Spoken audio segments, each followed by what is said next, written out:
jumpa kembali dengan channel Puskesmas Sumber Beringin. Tonton videonya sampai selesai ya. Jangan lupa like, comment, and subscribe.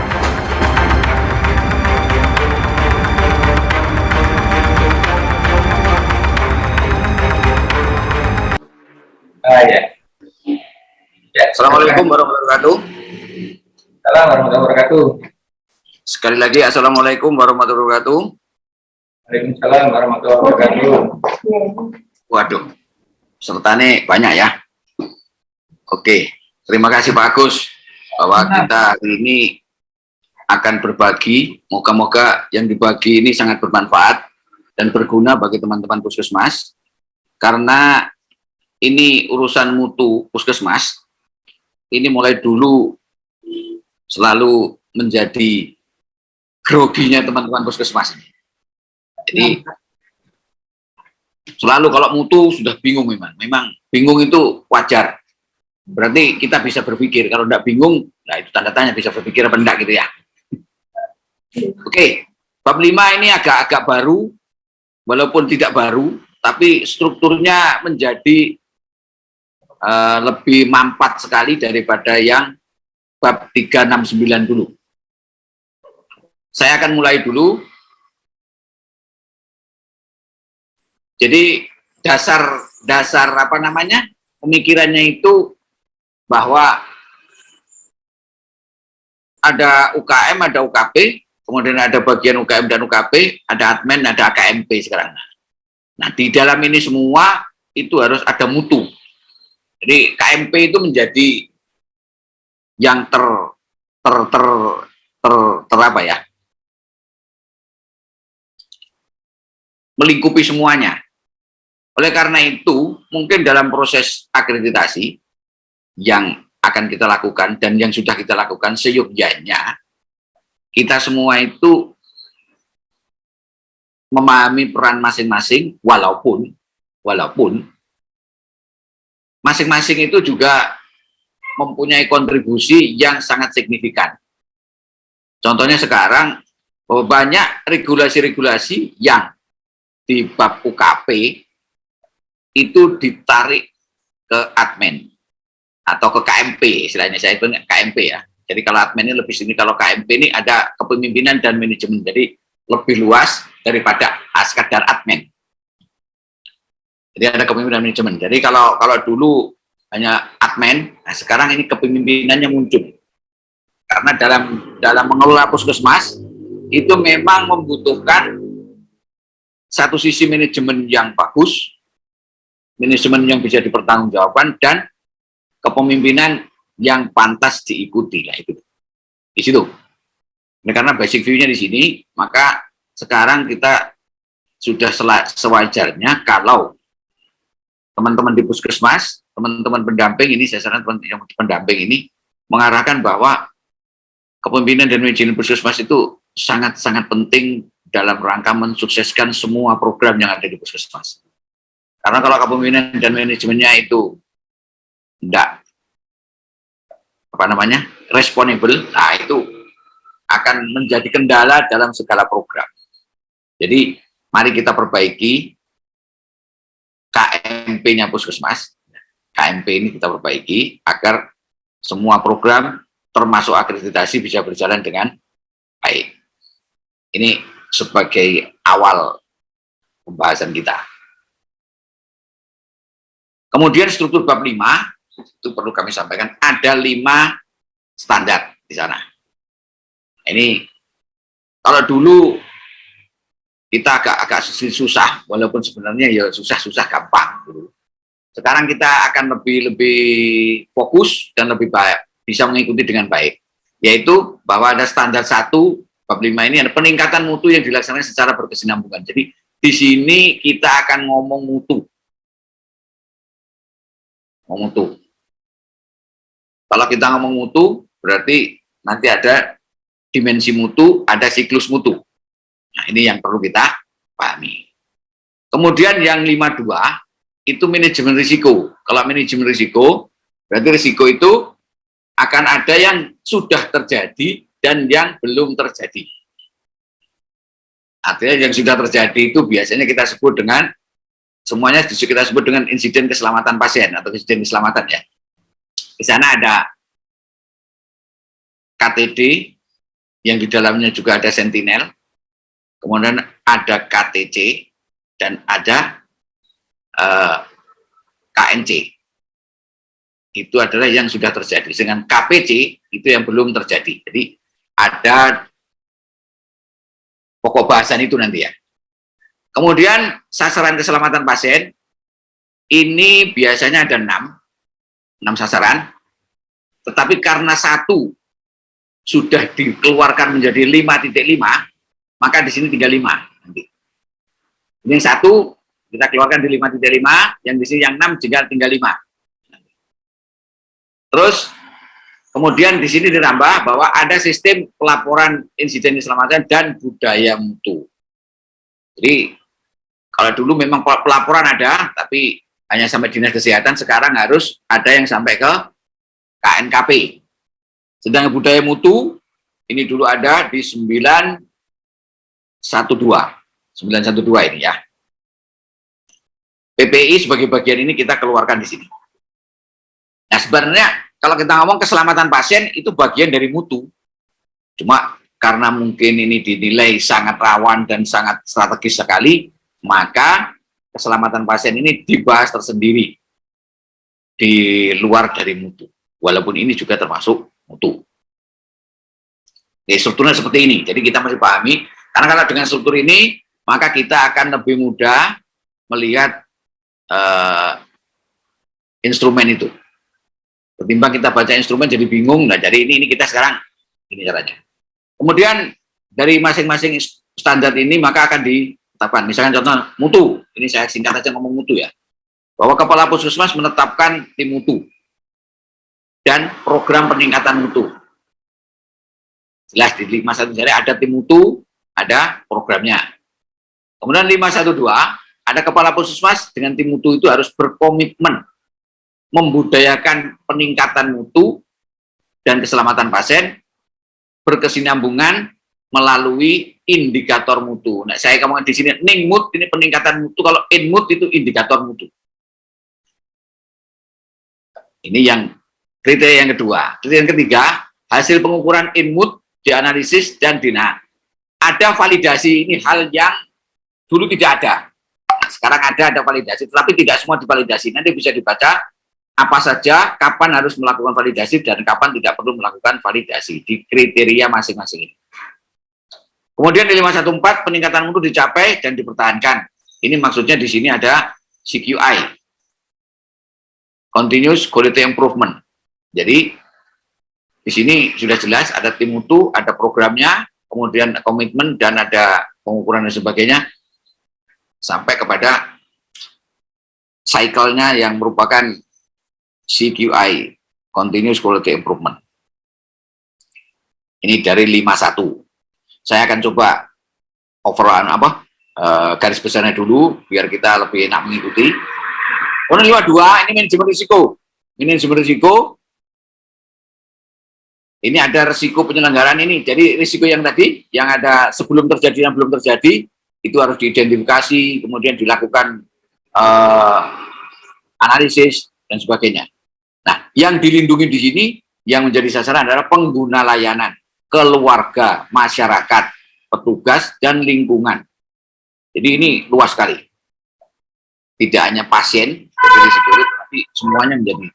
Kemudian bagaimana penyelenggaraannya dari yang 521 ini. Ini secara garis besar begitu. Kemudian yang 5.3, sasaran keselamatan pasien. Nah, ini ada 5, betul ada 6, makanya nanti yang satu dilainkan masuk ke 5.5. Jadi, proses identifikasi pasien dilakukan dengan benar. Yang pertama, jadi ini 531 itu ini.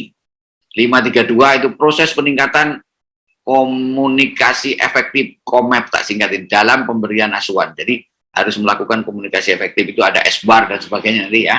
Dari situ. Terus proses meningkatkan keamanan obat yang diperwadai, ini biasanya ada high alert dan LASA ini yang terkait di situ. tindakan medis itu harus tepat pasien, tepat sisi, dan tepat prosedur. Ini yang keempat. Yang kelima, mengurangi risiko pasien jatuh. Ini sebenarnya keenam. Yang kelima itu PPI. Jadi mengurangi risiko infeksi. Nah, ini karena satu dikeluarkan menjadi 5.5 nanti ini menjadi hanya ini, risiko jatuh. Jadi 5.3 nanti isinya ini. Isinya ini semua.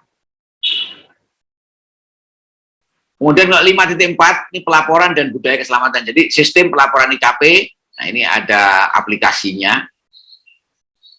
Termasuk mana yang masuk ke KNKP dan mana yang tidak masuk ke KNKP. Kemudian 542 perilaku mutu dan ini dulu muncul kalau di bab 9 ada di 912. Ini di 912 itu 542 ini. Nah, 5.5 ini isinya PPI. Nah, di sini baru yang ini keluar ada di sini bahwa 551 itu regulasi PPI itu harus dibuat.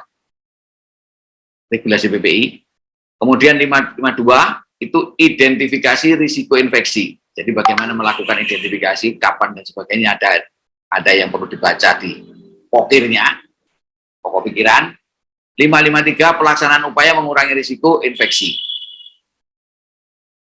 Bagaimana caranya? Yang 554 hand hygiene. Ini sudah biasa. Yang 555 ini yang harus kita waspadai karena ini termasuk nanti menyangkut yang namanya pandemi COVID ada di sini.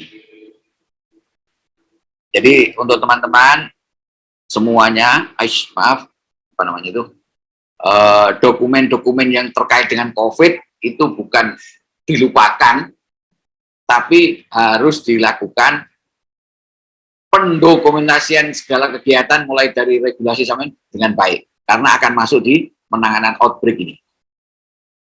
Dan outbreak yang lain nanti kalau ada. Sementara yang mungkin di COVID adalah ini. Ini kira-kira garis besarnya bab 5 sekarang, yang isinya mutu dan keselamatan itu, garis besarnya itu. Dengan demikian, maka saya harapkan para pendamping itu sudah terpola bahwa, oh jadi bab 5 nanti begini. Dengan apa yang kami sampaikan ini, garis besarnya akan lebih bisa lebih dipahami. Kemudian ada beberapa hal yang perlu kami ingin sampaikan agar kita lebih mudah memahami. Peningkatan mutu dilaksanakan ini 5.1 ya. Kita mulai 5.1. Nah, kita perlu memahami ini. Ini saya buat sekedarnya, moga-moga bisa membantu. Disinilah yang namanya siklus mutu kira-kira. Untuk memahami, melaksanakan mutu agar tidak bingung membaca EP. Ini saya coba buat satu lembar ini. Jadi, untuk kita bisa melaksanakan mutu, maka kita harus belajar mutu dulu. Kita mesti tahu apa itu mutu, apa itu dimensi mutu, bagaimana indikator mutu. Jadi kita mesti membaca dulu, belajar dulu, agar kita tahu. Nah, setelah kita tahu, maka kita akan berkomitmen bersama bahwa kita akan meningkatkan mutu. Jadi komitmennya ini bukan komitmen omong kosong, tapi komitmen yang disadari oleh pengetahuan. Bukan hanya sekedar tanda tangan berdarah, tetapi ditanya apa, ya pokoknya mutu. Makanya harus belajar dulu, agar kita paham dan kita tahu apa yang kita komitmenkan itu. Banyak kita jumpai, mereka membuat pedoman mutu, tebal-tebal, pedomannya, ditanya tidak ngerti isinya. Apa isinya pedoman mutu? Yaitu Pak, nah, itu sama dengan kalau saya sering ada orang ujian tugas akhir itu, ujian skripsi, katanya dosen itu ngomongin gini, semua yang kamu tulis ini memang banyak dan semuanya ada kecuali yang penting. Nah itu susah itu. Jadi, makanya komitmen ini dasarnya harus memahami. Kalau sudah komitmen, maka kita baru bisa membentuk tim mutu. Nah, tim mutu ini ada syaratnya itu, nanti bisa dibaca di pokirnya itu, bagaimana timnya itu bagaimana kalau puskesmasnya banyak orang, bagaimana kalau sedikit orang. Silakan itu jadi tim mutu harus dibentuk berdasarkan pengetahuan yang cukup. Tim mutu dibentuk. Setelah tim mutu dibentuk, maka menyusun kebijakan mutu bersama dengan kepala puskesmas terutama. Kebijakannya bagaimana? Nah, biasanya kebijakan ini sebenarnya ini ceritanya agak panjang kalau kita membuat kebijakan. Kebijakan itu akan dibuat berdasarkan analisis internal dan eksternal. Atau yang terkenal sekali itu analisis SWOT. Gitu. Baru kebijakan ini bisa kita buat. Jadi kita kebijakan tidak lahir begitu saja tanpa harus dasarnya. Jadi apa kalau kita ngomong tentang puskesmas ya, puskesmas dengan pelanggannya. Bagaimana pelanggan, bagaimana pesaing, bagaimana kondisi di luar, bagaimana kondisi di dalam, di puskesmas, bagaimana petugas kita, bagaimana tenaga kita, dan sebagainya. Itu dianalisis, kira-kira apa yang sesuai kebijakan yang kita ambil untuk meningkatkan mutu ini. Nah, setelah kebijakan mutu ini kita bisa buat, maka kita bisa menyusun pedoman mutu. Di pedoman mutu kita susun kalau kebijakan itu sudah lahir. Nah, di dalam pedoman mutu isinya macam-macam. Bisa dilihat di pedoman penyusunan dokumen akreditasi. Itu ada di sana. Seperti apa pedoman? Pedoman mutu itu seperti apa susunan ininya, redaksionalnya. Jadi kita susun pedoman mutu. Kemudian di dalam pedoman mutu itu pasti ada indikator mutu. Indikator mutu. Nah, indikator mutu ini nanti akan dilakukan pengukuran. Makanya itu sebelum dilakukan pengukuran dibuat yang namanya kamus indikator. Kamus indikator, profil indikator ya. Ada profil indikator. Saya tulis di sini ada profilnya. Jadi indikator mutu itu nanti dibuat profilnya. Profilnya kalau nggak salah itu ada berapa? 18 poin itu. Masing-masing indikator. Nah, kita tahu bahwa indikator mutu ini untuk puskesmas ada indikator mutu prioritas puskesmas, di mana indikator mutu prioritas itu berasal dari area prioritas. Kemudian juga ada indikator mutu untuk layanan, jadi masing-masing layanan itu ada indikatornya. Di samping itu juga ada yang disebut dengan SKP, sasaran keselamatan pasien. Jadi kalau sasaran keselamatan pasien berarti ini disusun pedoman mutu ini termasuk keselamatan pasien bisa dimasukkan di sini sebenarnya. Ada pedoman mutu dan keselamatan pasien. Jadi di sini juga masuk, nanti di sini indikator mutu dan sasaran keselamatan pasien. Ada. Jadi ada 3. Di samping itu juga ada indikator nasional mutu. Indikator nasional mutu yang dimasukkan nanti dilaporkan lewat profil, ya. Jadi ada INM, ada indikator mutu prioritas puskesmas (IMPP), ada indikator layanan, ya. Kemudian ada sasaran keselamatan pasien. Nah, ini dilakukan pengukuran sesuai dengan yang namanya profil indikator itu. Di profil indikator ditetapkan bagaimana maksudnya, definisinya bagaimana, cara mengukurnya bagaimana, evaluasi bagaimana, penanggung jawabnya siapa, ada itu ya. Pengukuran. Nah, kemudian dari indikator mutu yang ada itu ada yang dilakukan validasi, ada yang enggak. Ada syarat-syarat kapan dilakukan validasi. Jadi di pokir nanti bisa dibaca kapan lakukan validasi, kapan tidak perlu validasi. Makanya ini panahnya ada yang ke sini, ada yang lewat sini. Nah, dari hasil ini kita lakukan monitoring. Monitoring misalkan ada bulanan, ada mungkin mingguan, terserah ya. Ada monitoring indikator mutu. Setiap bulan minimal bersama dengan rapat puskesmas itu apa namanya?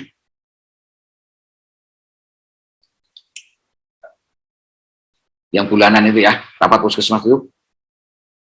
Sana. Nah, beberapa bulan, kalau sekarang disyaratkan bahwa kemudian nanti dilakukan audit internal. Dan ketika di dalam puskesmas ada audit internal, maka di luar mesti dilakukan survei kepuasan pelanggan. Ini bersama-sama. Nah, sekarang kalau ada ketentuan yang lain, bisa ini kadang ada yang 3 bulan sekali, ada berapa, tapi yang ideal memang di sementara di dalam puskesmas dilakukan audit, di luar dilakukan survei kepuasan. Hasilnya ini nanti, hasil audit, hasil survei bersama monitoring, ini akan dibawa ke RTM. Ada yang ngomong PTM, pertemuan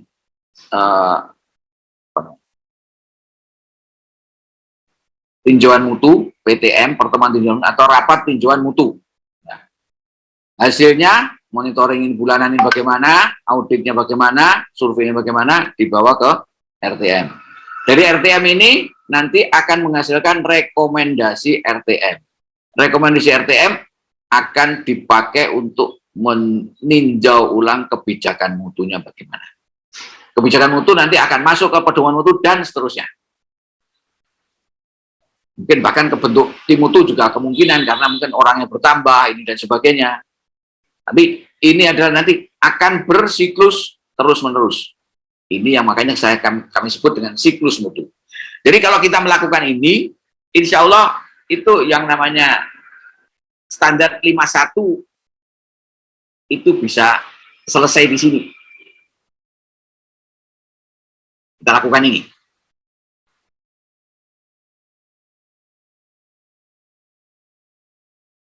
Kira-kira demikian untuk mutu. Satu slide untuk sekian banyak. Ya. Harapan kami ini jembatan untuk mempermudah kita dalam memahami instrumen. Kami ingat lagi bahwa sekarang ada validasi. Ya, kalau dulu tidak ada. Sekarang ada validasi. Moga-moga nanti instrumen yang keluar tidak banyak berubah dari yang sekarang ini. Moga-moga. Oke, ini adalah siklus mutu yang perlu kita lakukan. Yang lain-lain nanti tentang profil indikator dan sebagainya bisa dipelajari.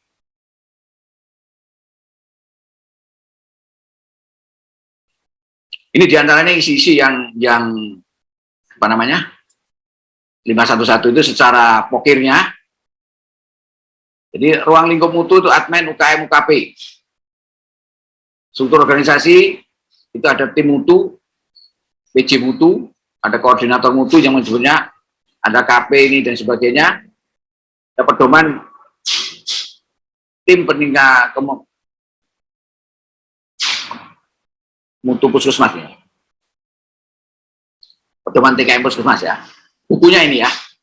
Ada sekarang sudah ada ininya yang dari Kementerian Kesehatan bahwa ada pedoman TKM puskesmas ini. Bisa di-download pedoman TKM-nya. Nah, tentang bagaimana banyaknya orang itu bisa disesuaikan dengan kondisi puskesmas masing-masing. Ada yang mutu meliputi semuanya, ada yang kita bagi-bagi mutu sendiri, keselamatan pasien PPI sendiri, Menris sendiri. Disesuaikan dengan sumber daya yang tersedia di puskesmas. Nah, ini beberapa syarat tentang PJ mutu ini. Kalau ada, kalau tidak ada, ya bagaimana sesuaikan dengan keadaan. Tugasnya kegiatan mutu puskesmas berkesinambungan. Jadi ini diantaranya yang kita mesti menetapkan di 511 ini, kebijakan, pedoman, prosedur, diantaranya.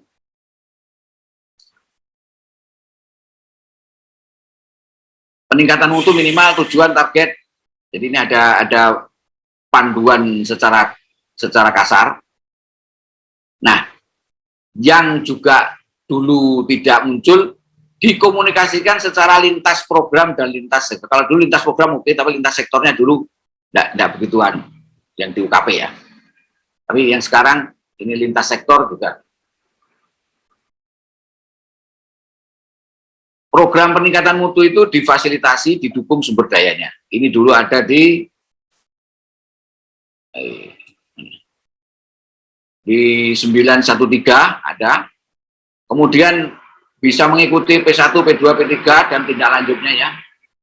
Ini perkembangan kebutuhan dan harapan teknologi ini merupakan dukungan yang perlu kita pertimbangkan. Harapan masyarakat, kebutuhan masyarakat, ada perkembangan teknologi, ada perundang-undangan yang berubah, mungkin kalau sekarang mungkin Permenkesnya berubah dan sebagainya, itu kita menjadi perhitungan ini dalam membuat program peningkatan mutu. Didokumentasikan usaha ini, didokumentasikan, sosialisasi, dikomunikasikan ke pemberi layanan. Jadi semua pemberi layanan harus paham, dulu juga demikian. Kalau nggak salah dulu di 944 itu. Di 944 ini ada. 944 ini ya. Bahwa hasil-hasil peningkatan mutu, tentang pedoman mutu dan sebagainya mesti disosialisasikan ke dalam semua masyarakat puskesmas. Itu diantaranya 511. EP-nya ini mungkin kita tidak perlu bahas EP-nya, biar nanti waktunya cukup untuk yang lain-lain.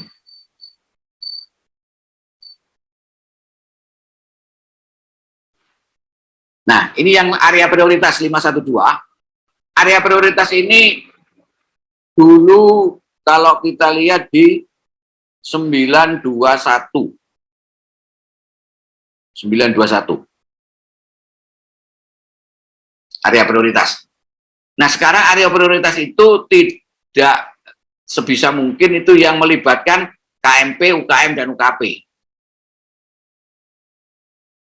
Yang sekarang diupayakan ini, misalkan kalau dicontohkan di apa namanya, di Pokir itu dicontohkan misalkan tentang program TB, karena TB itu menyangkut pengobatan di UKP, pengobatan termasuk masyarakat UKM, KMP, ini termasuk bagaimana manajemen pelayanannya TB, pemberantasan TB itu.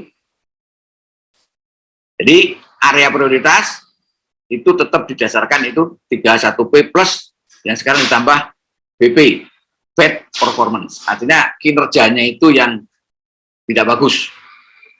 Jadi dulu high volume, high cost, high risk, dan problem prone, ini 31P plus yang kinerjanya tidak bagus, bad performance.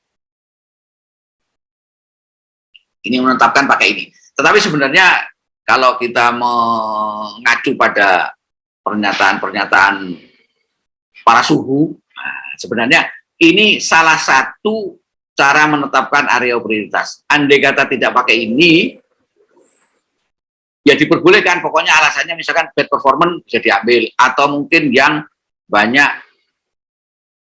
keluhan dari masyarakat bisa, atau mungkin karena indikator mutunya tidak pernah tercapai, atau mungkin terjadi banyak kesalahan prosedur, ada banyak insiden keselamatan.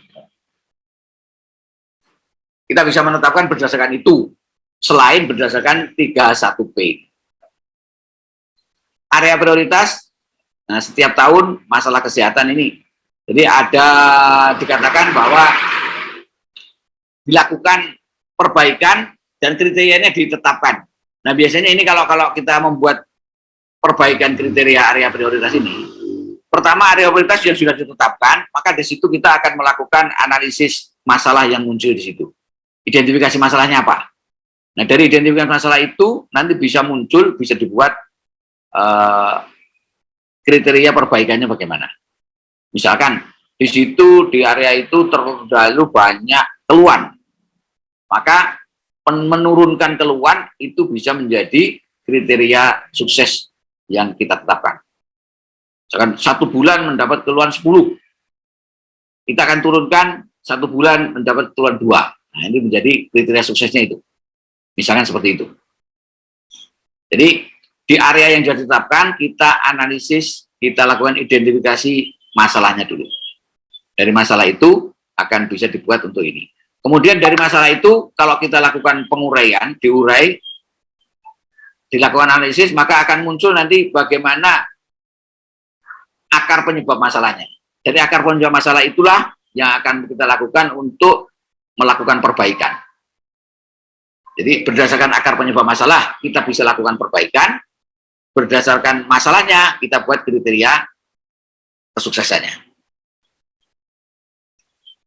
Nah, tadi yang kami menetapkan bahwa puskesmas itu ada IMPP, prioritas masalah. Jadi indikator mutu prioritas puskesmas ini berdasarkan area prioritas. Jadi area prioritas ini kita bisa menetapkan IMPP-nya. Kemudian IMPROG, indikator mutu program ini, prioritas program. Ini ada di INM, indikator nasional mutu, dan plus SKP. Itu 512.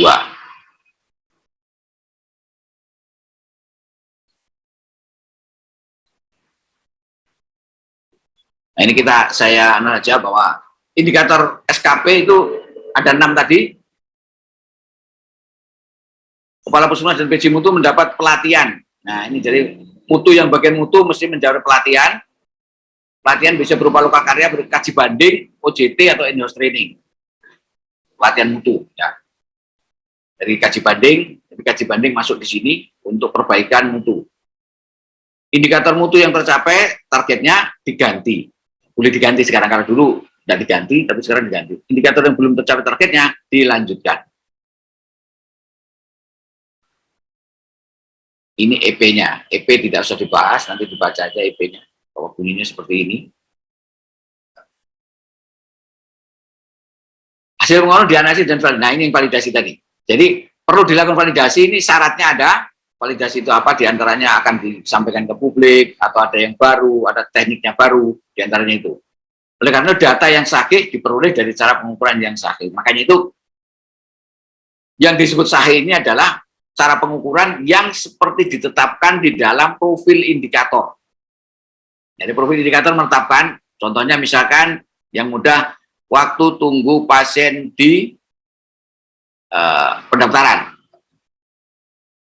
Itu kita mulai bahwa semenjak pasien mengambil nomor antrian, atau semenjak pasien datang melapor, atau semenjak dia mendapat posisi duduk, misalkan seperti itu. Nah, ini ditetapkan dalam profil indikator itu. Sebenarnya juga misalkan di UGD, misalkan UGD itu respon time, misalkan. Respon time itu ditetapkan berdasarkan pasien datang ditangani dokter, apa pasien datang ditangani petugas kesehatan. Nah, ini ditetapkan. Kalau dokternya cuma satu, jangan membuat kriteria bahwa semenjak pasien datang ditangani dokter, dan dokternya cuma satu.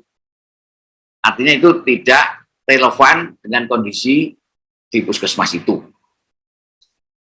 Makanya itu perlu menetapkan profil indikator itu. Kemudian validasi dilakukan oleh petugas yang ditunjuk. Nah, ini ada petugas validator. Kalau orangnya cukup, khusus yang validator itu ada petugasnya. Tetapi kalau orangnya tidak cukup, ya sudah. Bisa pakai L4, lu lagi ya. Data dianalisis, jadi informasi, kesimpulan, keputusan. Jadi data-data yang dilakukan pengukuran input ini jangan hanya sekedar sudah diukur, selesai. Tapi harus dianalisis. Dari analisis data itu nanti akan menghasilkan informasi yang bisa dibuat, disimpulkan, dan dibuat untuk mengambil keputusan. Analisis data, petugas yang kompeten. Lapor ke kepala puskesmas untuk ditindaklanjuti. Jadi yang menganalisis data itu ya orang-orang yang mengerti data. Kalau tidak mengerti ya dilatih dulu. Banyak yang membuat data tapi ditanya untuk apa data ini juga tidak tahu. Bagaimana cara menganalisis juga tidak tahu.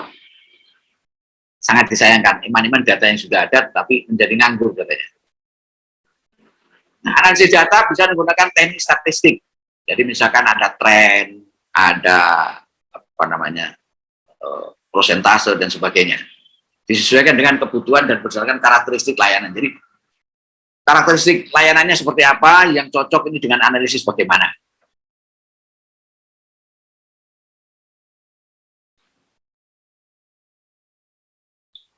Validasi ini ada ininya, silakan nanti bisa dibaca. kapan validasi data dilakukan. Analisisnya juga begitu, ini ada contoh-contohnya, ada pakai tren, ada database dan sebagainya. Silakan bisa diikuti sesuai dengan yang telah ditetapkan oleh instrumen. Ini yang agak penting, kinerja mutu dan partisipasi publik ini ya, bahwa sebagai badan publik, Puskesmas itu badan publik ya, Puskesmas wajib menyediakan informasi publik yang akurat, benar dan faktual. Jadi informasi yang disediakan mungkin di papan data, di papan umum itu harus akurat, benar, dan faktual. Informasi tentang kinerja Puskesmas adalah informasi publik. Untuk itu perlu disampaikan kepada publik, pada masyarakat. Jadi capaian-capaian, makanya itu sudah dipelopori oleh BOK dulu. BOK itu harus di-share ke publik. Penyampaian informasi tentang kinerja Puskesmas dapat mendorong partisipasi dan aktif. Kinerja mutu, indikator-indikator mutu yang merupakan tolok ukur yang digunakan untuk mengukur keberhasilan program mutu. Jadi indikator mutu, mungkin mutu-mutu itu bisa disampaikan kepada publik bagaimana pencapaiannya.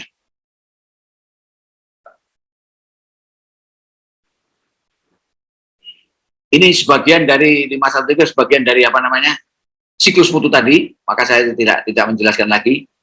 Nanti di siklus mutu itu sudah kita bisa lihat bagaimana kita mengerjakan mutu. Sama, ini 514 juga bagian siklus mutu. Jadi kalau kita paham dengan siklus mutu itu, insya Allah semuanya ini akan bisa diisi itunya, tinggal menyesuaikan dari siklus mutu itu. Sekarang manajemen risiko. Manajemen risiko, nah ini kami saya buat ini. Jadi risiko itu tadi ada yang telah terjadi dan yang mungkin terjadi. Risiko itu ada dua ini. Kalau yang telah terjadi kita masuk di KTC, KNC, ada Sentinel dan KTD. Ini dilainkan. Kalau KTC, KNC kita lakukan RCA, Sentinel juga dilakukan RCA. Cuma bedanya di sini kalau RCA nanti masuk di register, kemudian ada perbaikan layanan bagaimana. Setelah diregister, masuk di registernya, dilakukan RCA, masuk di register, lah ini perbaikan layanan bagaimana. Kalau yang Sentinel RCA, register, masuk ke KNKP. Tapi juga, ini harus dilakukan perbaikan layanan. Biasanya ini, Sentinel ini sesuatu yang menyebabkan fatal, cacat tetap, atau apa namanya itu, kematian dan sebagainya.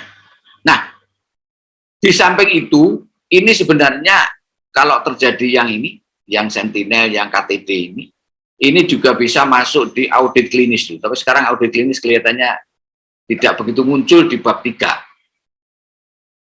Jadi audit klinis itu melakukan ini. Ini masuk KNKP ya ini ya. Nah, kalau yang mungkin terjadi itu KPC. Masuk register, kemudian dilakukan FMEA, dilakukan manajemen risiko, artinya perbaikan berdasarkan manajemen risiko. Kalau kita mau manajemen risiko, ada yang risiko itu bisa dihindari, ada yang bisa diminimalisirkan, ada yang bisa mungkin dihilangkan, atau mungkin dipindahkan. Dipindahkan contohnya yaitu BPJS misalkan ya. Negara wajib memelihara kesehatan masyarakatnya. Karena negara tidak mungkin, maka muncullah BPJS. Jadi BPJS itu sebagai arena pengalian risiko kesehatan oleh pemerintah. Jadi manajemen risiko tentang di 5.2 ini kira-kira gambaran globalnya begini. Tetap ada bahwa sasarannya itu adalah sasaran program, ada pasien, ada masyarakat, ada petugas. Ya. Nah, kemudian dari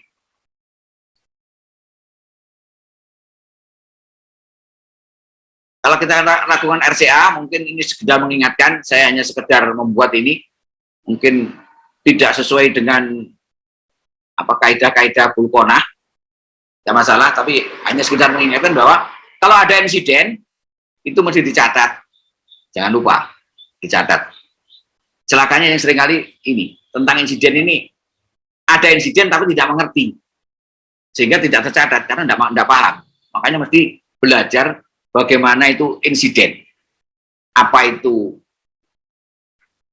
KNC, apa itu KPC, apa itu KTC, apa itu KTD, apa itu Sentinel. Jadi kita mesti pahami itu dulu, agar kita tahu dan bisa mencatat. Karena kalau tidak tahu itu, ya tidak ngerti dan tidak tercatat.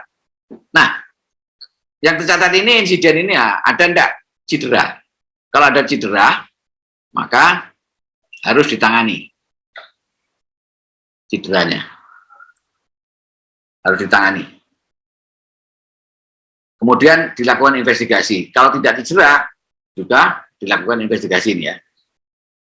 Kemudian dalam investigasi ini kita harus bisa menyusun kronologi. Bagaimana kronologi kejadiannya itu. Nah, disinilah nyusun kronologi ini perlu tingkat kejujuran yang tinggi. Kalau ada sedikit yang disembunyikan, mungkin kita tidak akan bisa mengetahui nanti. Dalam analisis tidak bisa menentukan kausanya. Kalau ada yang disembunyikan. Makanya itu kronologi ini harus penuh dengan kejujuran. Dari sini dianalisis, nanti akan muncul kausanya apa. Kalau kausanya sudah ditentukan, bisa dikoreksi bagaimana, bisa dicegah bagaimana. Maka ada perbaikan layanan. Itu sebenarnya untuk insiden yang telah terjadi. Insiden yang telah terjadi, ya. Kemudian kalau insiden yang belum terjadi bagaimana? Maka FMEA yang akan, jadi FMEA ini biasanya kita akan mengidentifikasi berdasarkan SOP. Jadi SOP-nya dibuat dulu, tapi SOP-nya jangan SOP yang salah. Kalau tidak salah ya SOP-nya dibuat benar. Setelah SOP benar itu, maka diidentifikasi KPC-KPC yang mungkin terjadi di masing-masing aktivitas. Identifikasi. Setelah itu diregister, didaftar, diregister, maka dilakukan scoring OSD, occurrence, severity, dan detectable. Dilakukan scoring. Ini harus tim, tidak bisa sendirian. Tim ya, antara tim manajemen risiko dan tempat layanan yang bersangkutan. Di sini, scoring OSD. Dari scoring ini, maka nanti dilakukan ranking hasilnya. Oh ini sorry kurang anu ya. Jadi OSD nanti dijadikan ada risk priority number ya. Lupa di sini. Ada RPN ya. Dihitung O kali S kali D jadi RPN. Setelah RPN muncul baru di ranking. Ada yang kelewatan. Jadi ada dihitung RPN-nya, kemudian di ranking, di Pareto. Setelah Pareto dilakukan persentase, di cut off, ditetapkan mana yang masuk dan mana yang tidak masuk. RCA tiap-tiap risiko, nah dari tiap-tiap risiko dilakukan RCA lagi apa kira-kira. Baru ada bisa tindakan prevensi dan evaluasi dengan nanti misalkan tahun depan dilakukan bagaimana RPN-nya itu sudah membaik atau belum misalkan. Sini. Sorry ini di RPN-nya tidak tertulis. Dari scoring ini RPN ranking. Oke, ini FMEA kira-kira begini. Kemudian sasaran keselamatan pasien. Jadi di 531 itu proses identifikasi pasien dilakukan dengan benar. Penyebab salah identifikasi itu apa biasanya? Kondisi yang butuh prosedur identifikasi yang khusus. Jadi misalkan ada perpindahan dan sebagainya ya. Ini ada teknis melakukan identifikasi. Tadi disampaikan oleh Dr. Susan bahwa identifikasi dilakukan dengan dua hal yang tidak berubah. Misalkan dari nomor rekam medik, nama, tanggal lahir, nomor rekam medik. Sekali ini dari kamar berapa? Kalau ini itu yang dihindari atau dari yang dihindari ada dari dua hal yang tidak berubah. Kecuali nomor rekam medik juga bermasalah itu. Kemudian momen-momen wajib dilakukan identifikasi isinya itu. Jadi kapan melakukan wajib dilakukan identifikasi itu harus dilakukan. EP-nya cuma 2 diantaranya, tapi isinya banyak. Dilakukan identifikasi pasien sebelum dilakukan prosedur diagnostik, tindakan, pemberian obat, pemberian imunisasi, pemberian diet sesuai dengan kebijakan lain. Jadi rantaiannya banyak. Makanya itu dengan lima bab ini EP-nya lebih sedikit, tapi dokumennya bisa lebih banyak. Kalau kita lihat di bab C1 ini aja, ini yang dilihat nanti bagaimana di diagnostik, bagaimana di tindakan, bagaimana di obat, bagaimana di imunisasi, dan kemudian diet. Tinggal nanti kurang 20%, 20-80, atau lebih 80%. Nah itu. Jadi untuk mendapat nilai 10 di sini, ini cukup upaya yang heboh. Upayanya cukup heboh ya, di beberapa tempat. Dilakukan prosedur tepat identifikasi. Ya, ini sesuai pokok pikiran. Oke, komunikasi efektif pemberi asuhan. Salah asuhan, saya kira ini salah asuhan ya. Bukan salah asuhan dalam arti buku karangannya Abdul Muiz ya. Salah asuhan karena tidak melakukan komunikasi efektif. Kapan terjadi ini? Ada di pokok pikirannya itu, penerima pesan harus paham terhadap pesan yang disampaikan. Caranya bagaimana? Ada tekniknya. Momen rawan kesalahan dalam komunikasi. Ada beberapa, misalkan telepon dan sebagainya itu ya. Prosedur meminimalkan miskomunikasi, yaitu dengan SBAR, dengan TPK. Penyampaian hasil pemeriksaan dengan nilai kritis. Hati-hati, jadi kalau nilai kritis, itu penyampaiannya harus benar, nanti bisa salah tindakan. Edukasi meningkatkan kompetensi komunikasi. Mungkin itu isinya 532 dengan EP 3 ini. Keamanan obat. Jadi kesalahan obat bisa menjadi cedera pasien, bahkan bisa kematian. Kebijakan untuk obat yang rawan terjadi kesalahan, yaitu biasanya high alert atau LASA, ini yang kita perlu hati-hati. High alert atau LASA ya. Model 534 ini tentang tindakan medik, harus tepat pasien, tepat sisi, dan tepat prosedur. Oleh karena itu ada universal protokol medical procedure. Ada proses verifikasi pratindakan, sebelum tindakan harus diverifikasi benar, apakah benar orangnya, apakah ini yang mau diperiksa, yang mau dilakukan tindakan, bagaimana SOP-nya, penandaan sisi yang akan dilakukan tindakan. Ini kalau misalkan ada kanan kiri, tangan kanan tangan kiri, gigi kanan gigi kiri. Kemudian antara tindakan yang satu dengan yang lain itu ada time out, ada istirahat jedanya. Jadi jangan langsung masuk lagi. Jadi ada jedanya. Jeda itu gunanya untuk melakukan reidentifikasi agar tidak salah ini. Oke. Risiko pasien jatuh, kausa pasien jatuh, ini ada beberapa yang bisa menyebabkan pasien jatuh, nanti dibaca secara detail di pocketnya. Penapisan untuk mencegah pasien jatuh, ada pasien rawat jalan, ada pasien rawat inap. Ada beberapa titik-titik perhatian yang perlu kita lakukan. Itu 535 diantaranya itu. Ya. Kemudian sistem pelaporan IKP dan budaya keselamatan, ini pelaporan ini dilakukan seperti yang saya sampaikan tadi, ada yang cukup di lokasi, ada yang harus sampai KNKP. Itu diantaranya. Komite Keselamatan Pasien ini ya, KNKP ini. Itu nanti bisa dilihat, kalau survei mungkin nanti dilihat bagaimana bukti pelaporan KNKP-nya.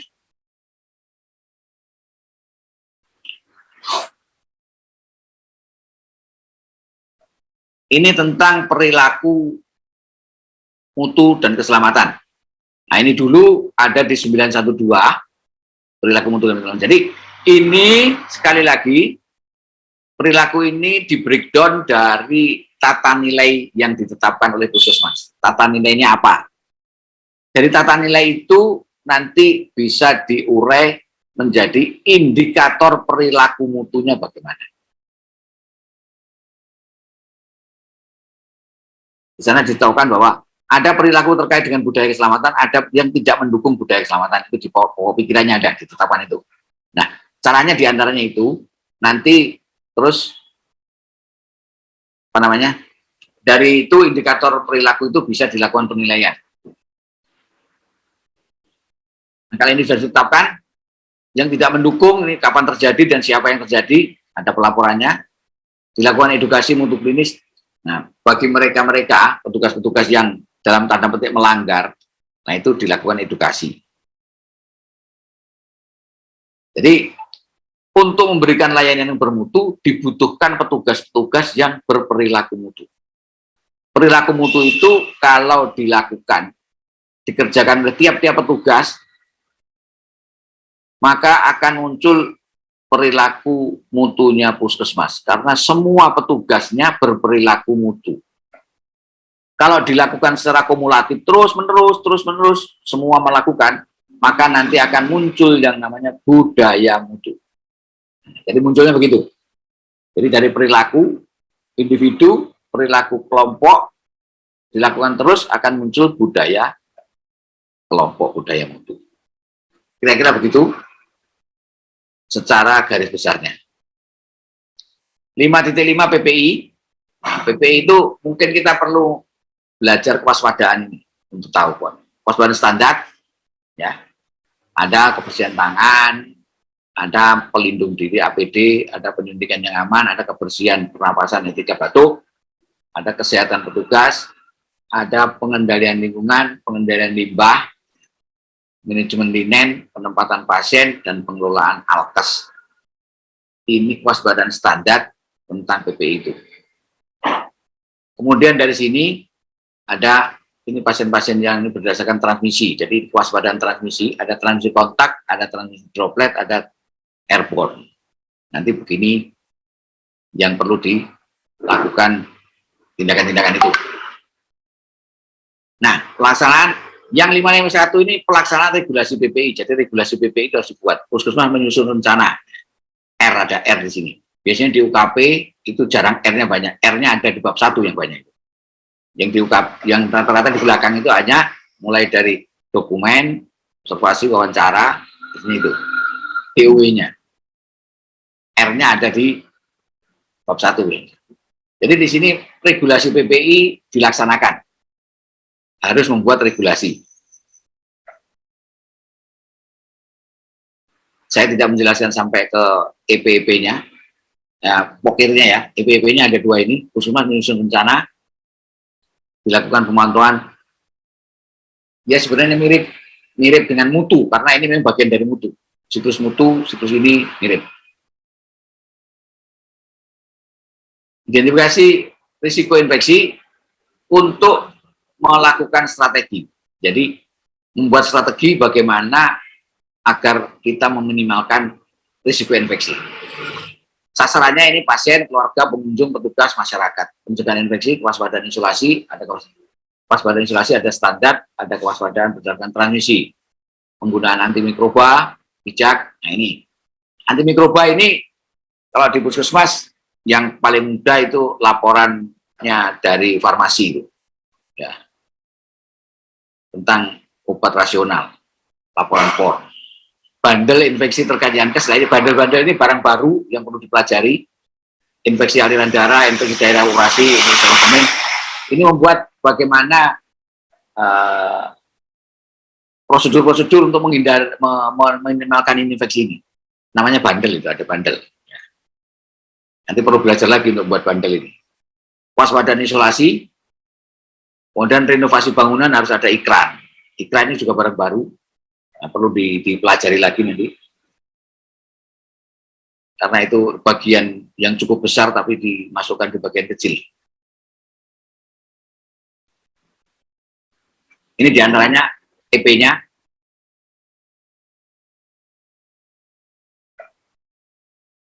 Ada bandel-bandel tadi ini membuat untuk kajian risiko ini terkait dengan pelayanan ini, infeksi itu ada bandel-bandel itu. Kemudian ini yang 553 puskesmas mengurangi risiko infeksi terkait dengan pelayanan kesehatan. Yang diperlukan di sini kewaspadaan standar itu terdiri dari apa tadi yang di depan sudah dijelaskan, diantaranya ini yang harus dilakukan. Nah, ini banyak yang melakukan ini terkait dengan ini, kebersihan tangan semua petugas, APD ini petugas yang terkait sesuai dengan peran masing-masing, etika batuk semua orang mengerjakan.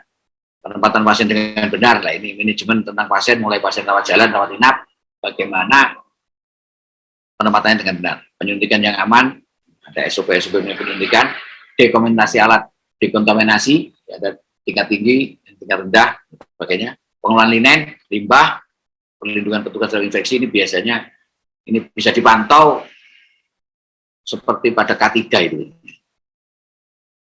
Di samping ada APD, kemudian menyusun, menyiasati ruang layanan dan sebagainya, ada pemantauan terkait dengan K3, misalkan pemeriksaan HBsAg secara berkala, pemeriksaan HIV, dan sebagainya.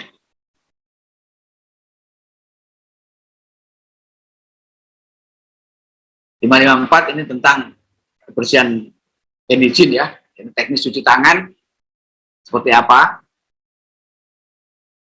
6 langkah cuci tangan, 5 movement ini, kira-kira terkait dengan itu isinya, 554. Kemudian yang 555 ini terkait dengan yang namanya airborne, transmisi airborne. Ya. Jadi kewaspadaan transmisi tadi ada kontak, droplet, ada airborne. Nah, ini dilakukan identifikasi mana-mana yang terjadi airborne, APD-nya bagaimana, SOP-nya bagaimana. Yang 555.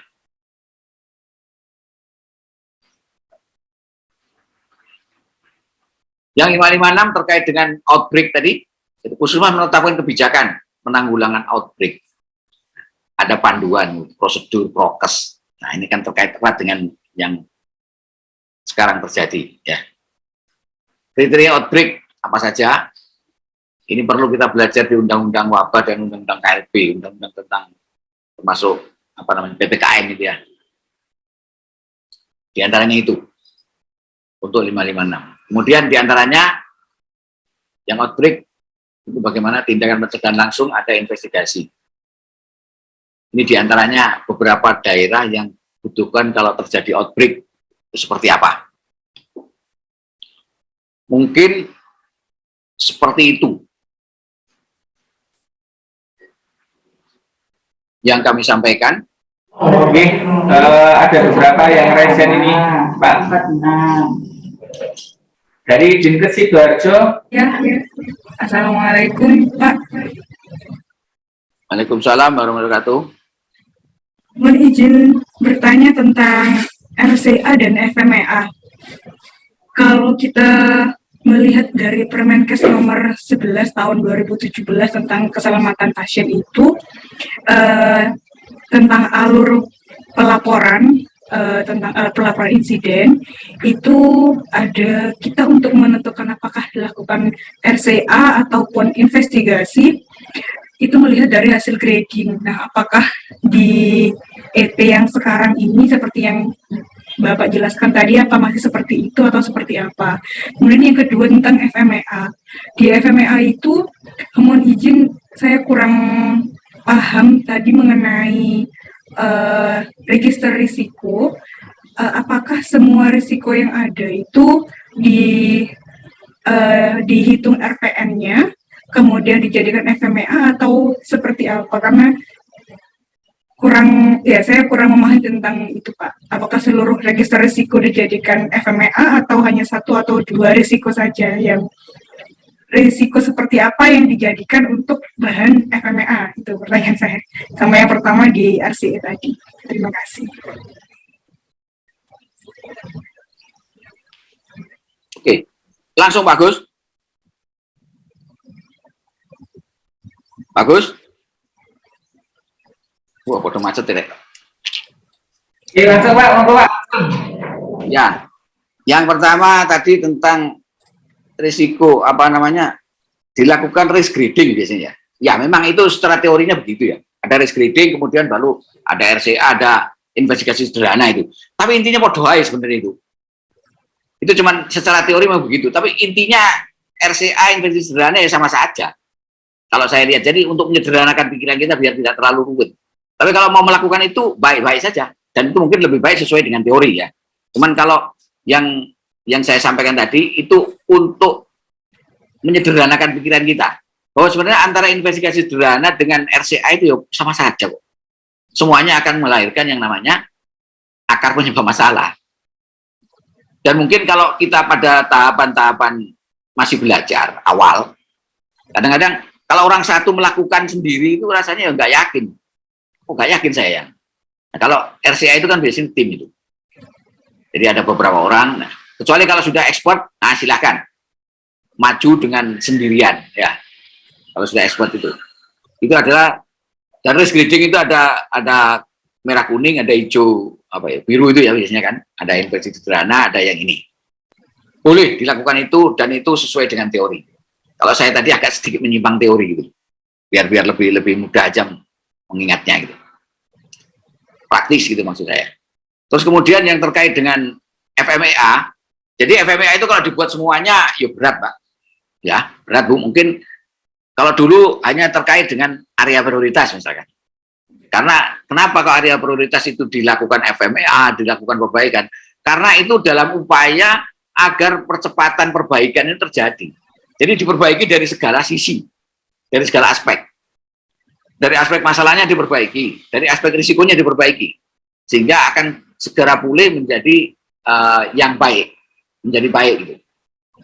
Mungkin kalau saya boleh anjurkan karena ketentuannya memang ya ini.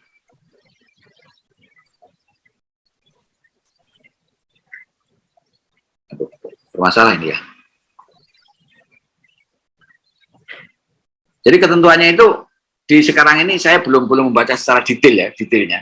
Tapi dulu itu disepakati bahwa yang dilakukan FMEA itu di area prioritas. Saya kira untuk teman-teman puskesmas lebih enak di area prioritas dulu lah. Area prioritas itu wajib dilakukan FMEA. Saya kira begitu, tidak semua. Tapi kalau semua harus dibuat yang namanya register risikonya dibuat. Itu akan lebih baik.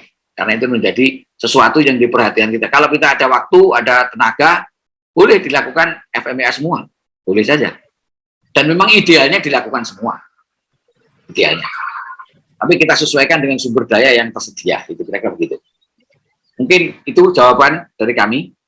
Moga-moga bisa menjawab yang ditanyakan. Berikutnya ini dari Dr. Meni. Ya, terima kasih. Izin bertanya, Dokter. Beberapa waktu yang lalu saya mengikuti pelatihan online di Murnajati, Dokter. Dijelaskan bahwa di situ tidak ada tim khusus untuk manajemen resiko. Yang ada adalah tim di mana nanti manajemen resiko itu merupakan akumulasi dari kegiatan identifikasi berisiko tinggi yang merupakan itu adalah hasil dari IKRA dan HRA, Dokter. Jadi saya agak bingung dengan itu tadi. Tadi belum dijelaskan bahwa ada kegiatan IKRA dan HRA yang akan menentukan identifikasi kegiatan berisiko tinggi, di mana nanti itu akan dilakukan, ditentukan prioritas untuk dilakukan FMEA. Terus kemarin juga dijelaskan bahwa menurut Permenkes 52 tahun 2018, di mana puskesmas itu menerapkan sistem K3, Dokter. Tadi di situ belum disinggung. Jadi saya bingung yang kita memakai yang mana gitu. Oke, cukup pertanyaannya? Untuk kegiatan kalau kemarin dijelaskan. Nggih, Dokter, nggih, sampun. Dari mana ya, Mbak? Terima kasih. Dari mana, Bu? Ibu dari mana? Halo? Dari Trenggalek ya? Dokter Meni dari Trenggalek. Meni itu kalau Jawa itu meni-meni. Gini, jadi tentang apa tadi yang pertama? Tentang tim risiko. Tadi dijelaskan bahwa tim-tim itu puskesmas itu membentuk, kalau orangnya cukup silahkan dibentuk sesuai dengan masing-masing. Ada tim manajemen risiko, ada tim PPI, ada tim mutu, ada tim K3 dan sebagainya itu. Kalau orangnya cukup. Kalau puskesmasnya itu L4 lu lagi ya disesuaikan dengan kondisi. Jangan memaksakan. Yang penting itu dipahami apa itu PPI, apa itu manajemen risiko, apa itu mutu, lah itu dipahami itu. Dan dikerjakan sesuai dengan EP-EP yang ada itu. Jadi apanya bukti-bukti itunya. Itu tentang tim. Jadi tidak ada di instrumen yang kita bawakan sekarang ini tidak ada keharusan membuat masing-masing tim seperti Permenkes. Permenkes itu masing-masing kan PPI buat sendiri, ada lagi yang risiko dan buat sendiri. Sekali lagi sesuaikan dengan petugas yang ada, sumber daya manusia yang ada, itu yang pertama. K3 itu nanti ada di bab 1. K3 ada di bab 1. Oh, memang. Ya, jadi di bab 1 itu ada K3 di sana. Karena K3 itu sebenarnya skopnya itu untuk petugas, tapi juga untuk ini. Masalahnya banyak lebih luas dari itu sebenarnya. K3 tersendiri K3. Jadi K3 di bab 5 ini memang tidak disinggung khusus, tetapi nanti di bab 1 ada. Mungkin besok disampaikan untuk K3-nya mungkin. Gitu ya. Satu lagi dokter. Ya. Kalau kemarin itu dijelaskannya, jadi FMEA itu ya mungkin endingnya sama, jadi dari proses kegiatan identifikasi kegiatan risiko tinggi itu nanti yang di FMEA di situ dokter. Sama gitu dokter ya, sama dengan FMEA. Sebenarnya FMEA itu kan upaya kita dalam risiko ya. Jadi risiko tiap-tiap layanan, di tiap-tiap layanan itu ada risiko. Dari risiko itu yang kita identifikasi dulu. Makanya itu biasanya berdasarkan SOP-nya dulu. Karena masing-masing mungkin di laborat sendiri, di UGD. Kalau UGD campur laborat kan tidak mungkin gitu loh. Jadi di masing-masing layanan itu. Kalau kita melakukan program, misalkan kita melakukan untuk pelayanan pemberantasan TB, ya di situ risiko-risikonya terjadi juga di identifikasi sesuai dengan itu. Jadi per kegiatan itu biasanya. Jadi tidak bisa kita seluruh puskesmas jadi satu, enggak. Nah, perkara mana yang berisiko tinggi, mana yang tidak berisiko tinggi, semuanya itu kemungkinan terjadi error itu ada. Makanya idealnya tiap-tiap itu kita melakukan, tapi kalau kita sudah mampu semua. Tapi kalau belum mampu, maka ada yang, oh ini hanya area prioritas dulu. Misalkan. Seperti itu. Misalkan. Itu satu kebijakan dari komisi itu. Komisi akreditasi seperti itu. Kebijakannya begitu. Kita mengikuti dari sana. Mungkin itu bisa menjawab. Ini dari Malang ya. Tadi disampaikan tentang profil indikator. Pertanyaan saya, apakah untuk indikator mutu PKM harus membuat profil indikator mutu selain indikator mutu nasional? Yang di dalam indikator banyak sekali yang harus diisi. Terima kasih.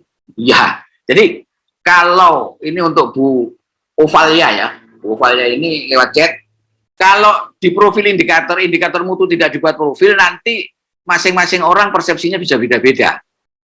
Makanya itu bisa itu dibuat. Nah, oleh karena itu, maka indikator mutu itu tidak harus banyak sebenarnya. Jadi berdasarkan hasil analisis tadi, analisis antara eksternal dan internal itu bagaimana yang dibutuhkan pelanggan, kebutuhan pelanggan bagaimana, dan yang bisa kita sediakan sesuai dengan sumber daya kita bagaimana. Kalau dulu indikator mutu itu penetapannya yang di 9 bab itu jelas disebabkan. Jadi indikator mutu itu ditetapkan bisa berdasarkan satu pengalaman. Kalau ada pengalaman, pengalamannya begini, bisa menetapkan. Atau berdasarkan ini hasil kaji banding, boleh. Atau berdasarkan ini, apa namanya, ada 4 lupa saya itu ya. Hasil kaji banding itu, terus mungkin ketentuan peraturan yang ada itu bisa dibuat itu. Nah, nanti dari masing-masing indikator itu mesti dibuat profilnya, karena ada profilnya nanti persepsinya bisa beda-beda.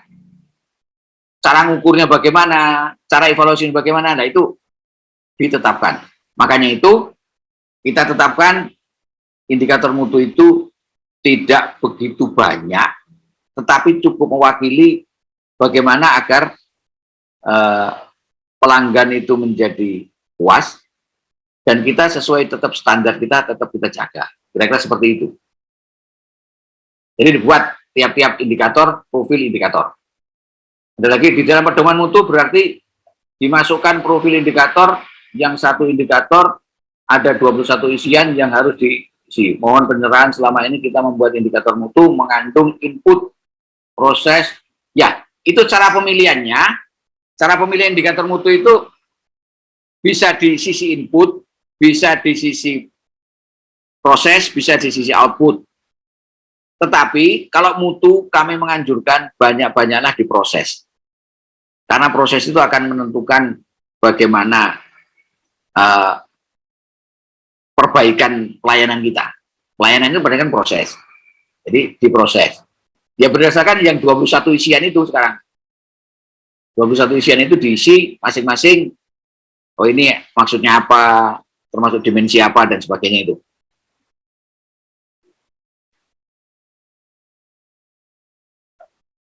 Tidak harus tiga-tiganya, inputnya apa, prosesnya apa, outputnya apa.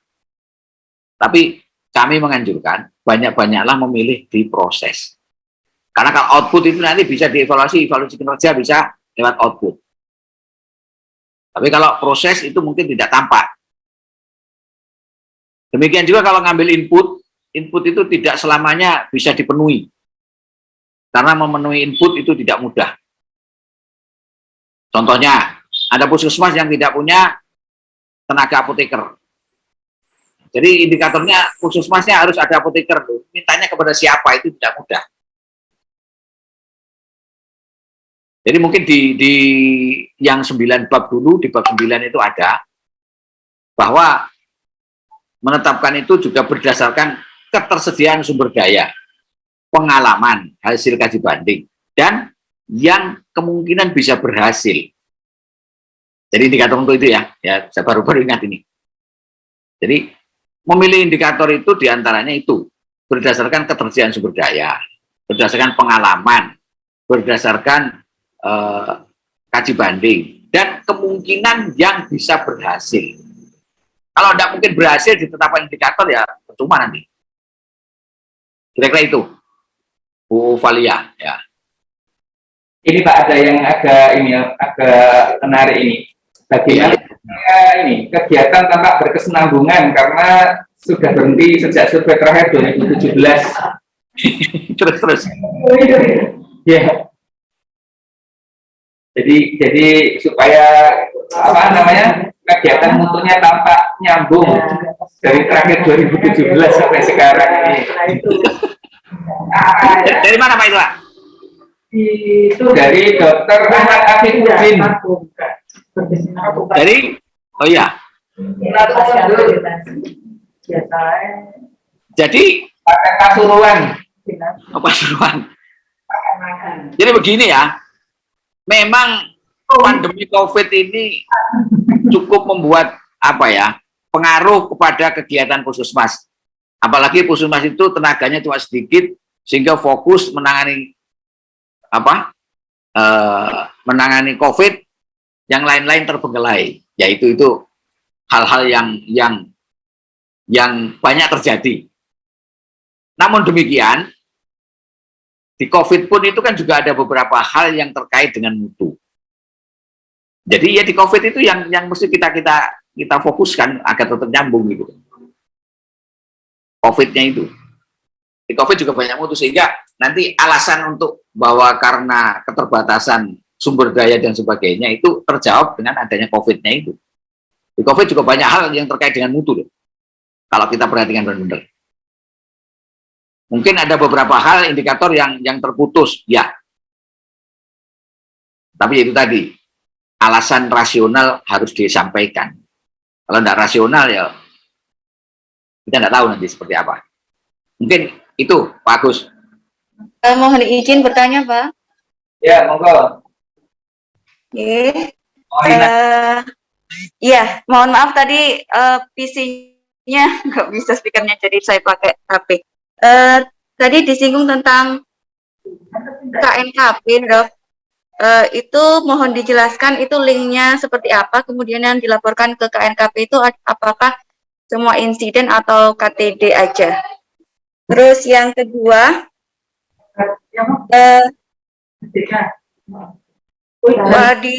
ini tadi materi tadi tidak disebutkan sama sekali tentang manual mutu. Mohon izin, apakah masih ada dokumen manual mutu itu? Yang dulu itu manual mutu itu isinya tentang profil indikator. Terus kalau misalnya memang di manual mutu itu tidak ada, profil indikatornya masuk ke mana? Apakah ke pedoman mutu? Kemudian untuk yang ketiga, untuk risk register, itu kan berdasarkan evidence base, jadi kejadian yang sudah terjadi. Berarti apakah itu kita mengambil dari laporan insiden? Matur nuwun. Gimana Bu Maulina? Ya. Yang pertama tadi tentang KNKP, Dok. NKP. Itu ada pelatihannya, Mbak, misalnya, Mbak. Oh gitu. Iya, jadi untuk Kan harus dilaporkan terus gimana ya, Dok? Nah, yang dilaporkan itu yang Sentinel dan KTD Sentinel dan KTD. yang masuk ke sana itu sudah dilakukan apa namanya RCA-nya harus sudah dilakukan, kemudian dilaporkan ke sana. Itu ada aplikasinya ada. Terus itu tempo hari sempat ada pelatihan untuk itu ada. Jadi nggak mungkin menyampaikan di sini ya. Jadi ada itu, tapi 2 itu yang disampaikan. Kemudian dengan manual mutu. Jadi manual mutu dengan pedoman mutu itu sama. Cuma dalam istilah ISO. Oh gitu. ISO itu ngomongnya manual mutu. Tapi ya pedoman mutu sama. Maka kita mengambil istilahnya akreditasi ngomongnya pedoman mutu. Oh. Kalau manual mutu mungkin campur antara Inggris dengan yang Madura mungkin ya. Jadi sama saja. Iya baik, Dok. Ya. Yeah. Register-register itu ya, ada memang tempo hari ada apa namanya instrumen yang beredar antara register yang sudah terjadi dan belum terjadi itu dibedakan. Tapi ya memang harusnya beda. Yang sudah terjadi itu kan antara KTD, KTC, KNC dan Sentinel. Yang belum terjadi itu KNC, KPC. Nah, jadi yang sudah terjadi itu dilakukan secara umum dilakukan RCA, yang belum terjadi dilakukan RMEA kan seperti itu. Ya registernya beda tentu saja antara yang belum terjadi, yang potensial terjadi dan yang sudah terjadi. Kira-kira registernya begitu. Oke, begitu. Bagus. Pak Edi. Oh, Pak Edi. Orang sendiri. Assalamualaikum Dokter Hari. Terima kasih Dokter Hari. Ini cuma mau ini Dok. Tadi juga ada pertanyaan di awal tapi juga belum dijawab. Terkait mutu ini kan tidak bisa terlepas dari yang namanya PDCA dan PDSA. Mohon izin Dok, jadi bisa diperjelas kapan kita melakukan PDCA dan kapan kita melakukan PDSA. Itu aja Dok, terima kasih. Oke, terima kasih. Sama saja Pak Edi. Jadi apa ya, ketika kita tadi saya sampaikan ada bahwa kita melakukan setelah indikator mutu di monitoring. Nah, di monitoringnya itu mesti dilakukan di situ, monitoring di RTM, di audit itu dilakukan di situ, PDS atau PDCA hampir sama saja itu.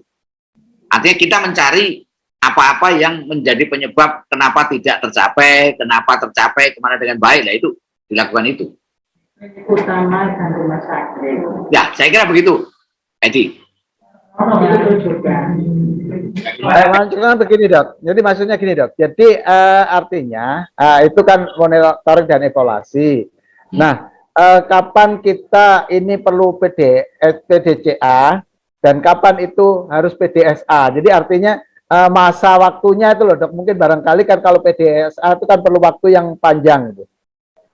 Oh, itu maksudnya. Sebenarnya intinya ngomong PDSA, PDCA itu kan enggak beda-beda jauh gitu ya. Jadi setiap kita melakukan, kalau monitoring misalkan monitoring tentang hasil. Monitoring banyak, monitoring ada yang perencanaan, monitoring pelaksanaan, monitoring hasil, ya. Monitoring terhadap monitoring sendiri. Jadi kalau kita melakukan monitoring bulanan umpamanya ya, bulanan kita lakukan bahwa bagaimana pengukuran indikator mutu kita bulan ini. Oh ternyata tidak tercapai. Nah kenapa? Di situ kita melakukan itu, PDCWD di situ. Kenapa? Jangan seperti itu. Kemudian mungkin pada audit internal, pada audit itu kan yang bermasalah mending audit. Nah, disitulah kesempatan kita melakukan apa yang kita lakukan yang tidak sesuai, itu kita lakukan PDSA atau PDCA di situ. Saya kira seperti itu. Oke, Dokter, maaf izin bertanya, maaf ini kameranya lagi trouble, jadi saya via suara aja, Dokter. Tidak apa-apa. Tadi Dokter sampaikan untuk penetapan prinsip penetapan indikator mutu kan ada 4 variabel ya Dokter. yang terakhir itu ada kemungkinan berhasil untuk dilaksanakan. Itu cara kita mengukur kemungkinan itu seperti apa, dokter? Terima kasih, dokter. Wah, ini kalau pengukuran ini ya sebenarnya itu pengukuran bisa berdasarkan apa ya? Berdasarkan data yang ada atau berdasarkan kemungkinan, berdasarkan pengalaman-pengalaman yang ada. Misalkan begini, Mas. Misalkan contohnya gini, Pak Dokter ya. Kalau misalkan saya pengen mencapai bahwa waktu tunggu itu di pendaftaran, waktu tunggu di pendaftaran itu dari 15 menit menjadi 5 menit. Nah, kita lihat apakah kita itu volume pasiennya seberapa, petugas pendaftarannya berapa orang misalkan. Oh, kalau volume pasiennya 50, petugas 1. Wah, mungkin tidak tercapai ini. Jadi berdasarkan feeling kita atau pengalaman kita, ini tidak mungkin tercapai. Kalau kita menetapkan itu 5 menit, berarti kita harus nambah outline-nya ditambah. Nah, itu kemungkinan bisa. Nah, seperti itu loh kira-kira.